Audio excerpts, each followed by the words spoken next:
You know,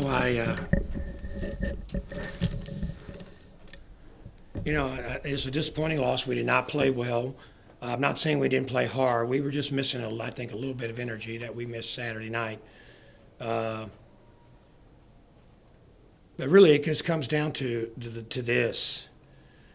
We have Bobby with 6 and Nigel with 4. You got Kavin with 18.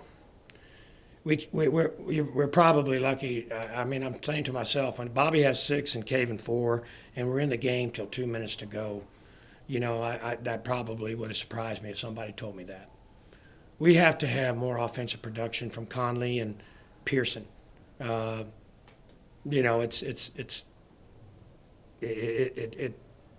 Emmanuel King gave me what I asked him: 9 points and 6 rebounds. I wish he'd had maybe a couple more rebounds, but other than that, and his 5 for 8 free throw shooting. But if he gives me 10 or 11 points and 7 rebounds, then I'm good with Emmanuel. That's what he's probably maxed out at. But we got to have more out of our other 2 scorers, Bobby Conley and Nigel Pearson, and we didn't get that today. And we didn't get much out of Ojai and Marlon here either. So it was a game where offensively a lot of people did not have good nights. And they played that zone against us, and it was frustrating. But we just did not handle it very well. We did not shoot the ball well and against it. And we probably could have showed a little bit more patience at times. And at times we turned down shots we should have taken. So St. Cyr, Colton, Ray St. Cyr was really probably the difference in the game. It says he only has 3 assists. Or 2 assists, excuse me. I thought he'd had more than that, but it looks like he either scored the big bucket for them or provided a scoring opportunity for one of his teammates whenever they gave him the ball. So. Do you think for Nigel? Do you think it's getting to that point in the season where there's tape on him now? He's not really catching teams by surprise. Do you think it's that point in the season where he's having to? Now I tell you what bothered Nigel. I thought so tonight. Nigel, like a lot of freshmen, they think they know how to play D, but they don't. And so he's not scoring, and his man is. And I mean that bothered him both in terms of his missing shots and in terms of his man scoring him. You could tell that. One thing I've told him again, hey, if you let this go to your head, it's gonna be counterproductive. You never stop learning. I mean, he just did. He's had some great nights for us, but tonight he did not. And neither did Bobby. Bobby 1 for 7 from the 3. He had that open 3. I thought it was an open look. We were 3 down, that 1-3 with less than 2 minutes to go. Am I right when I say that? And it just didn't fall. So, I probably should have played Bobby less. And even Kavin less, but you're taking out 2 of your best offensive players. The timeout or the timeout they awarded CCU there. Do you think that was a jump ball scenario? I gotta be careful.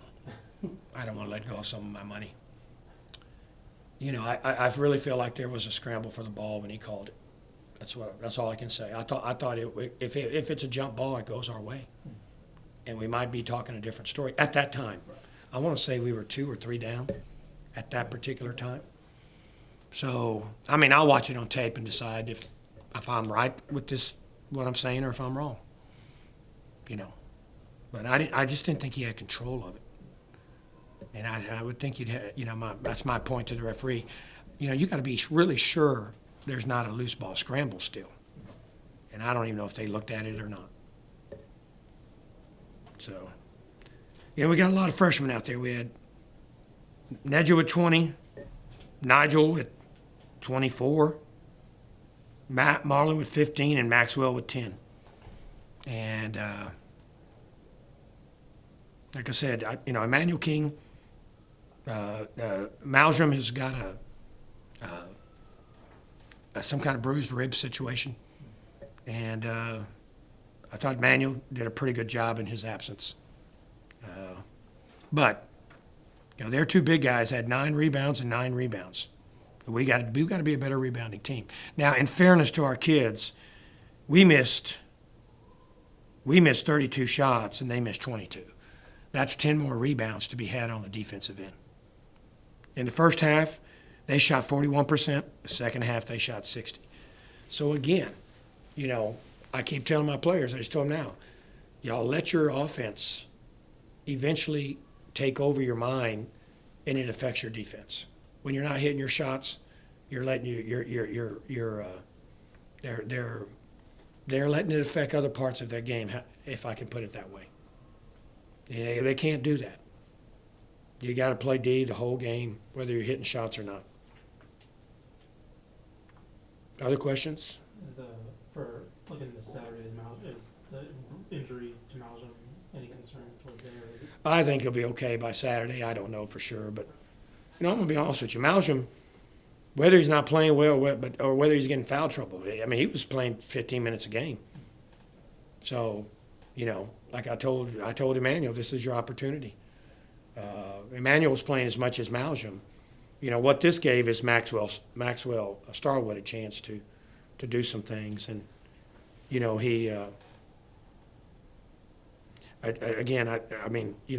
really need those 3 players to be shooting the ball well and hitting shots, and we need to do a better job on the boards. Look at that turnover margin. They had 15, we had 6.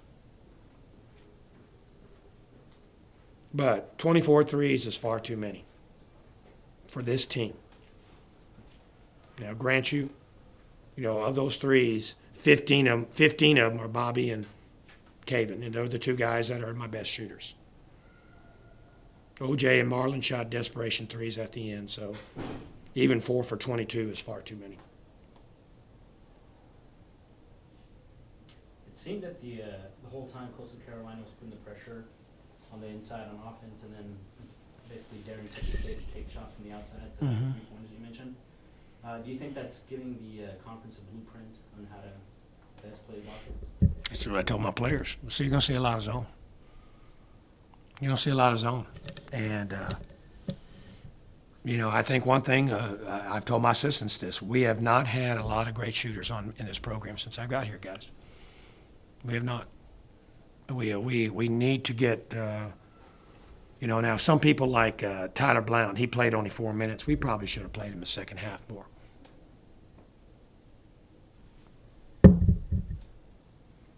One of our concerns about playing Tyler, when you're playing a team like tonight, and it was the same way against Tulane, is his size compared to the size of the people he's guarding.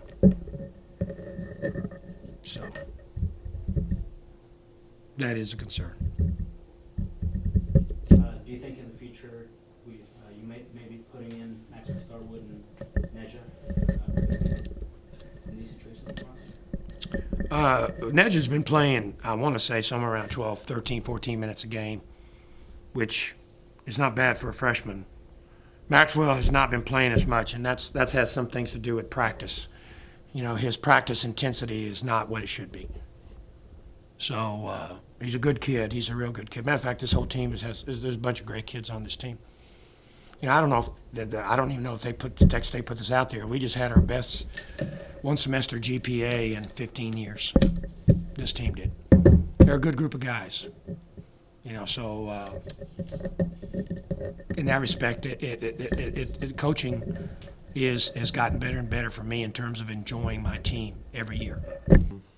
I think I agree with it. Just because we're just kind of young still. We're still trying to learn and get better. To fix it, we just got to be more mentally tough. It's conference time. We got to dig deep and win these games. It's not going to be easy. So I think it's got to be a tougher team mentally. You being the initiator of the offense, Coach says you guys are going to see a lot of zone defense based off of this game, UTSA, games like that. What do you think is the key to breaking that down and getting over that hump? Because, whenever teams break into the zone, you guys do. Just reps, practice, just working on it, getting better at it. Now that we know we're going to see it a lot more, just got to get better at it. loose ball situation. You know, what you guys see, obviously they said they got the timeout in. Did you guys kind of Bogus. BS. Bogus.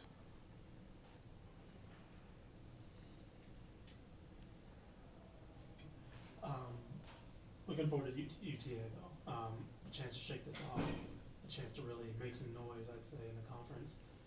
Is that what you guys see? Kind of a fresh start. Obviously, conference has already started, but if you guys pull something like that off. No, definitely. Of course, it'd be a huge win for us.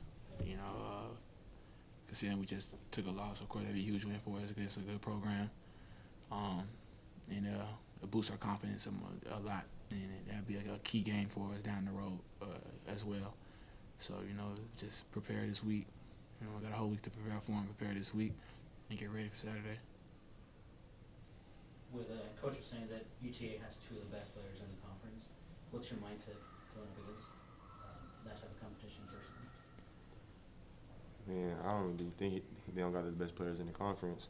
But at the end of the day, just competing, playing defense. If we play defense, we win the game. If we don't, and we're shooting the ball terrible, we're going to lose the game. So it pretty much goes hand in hand where we just got to just stop them, do whatever it takes to not make them score. At the end of the day, it's about competing. Like you said, it's about competing.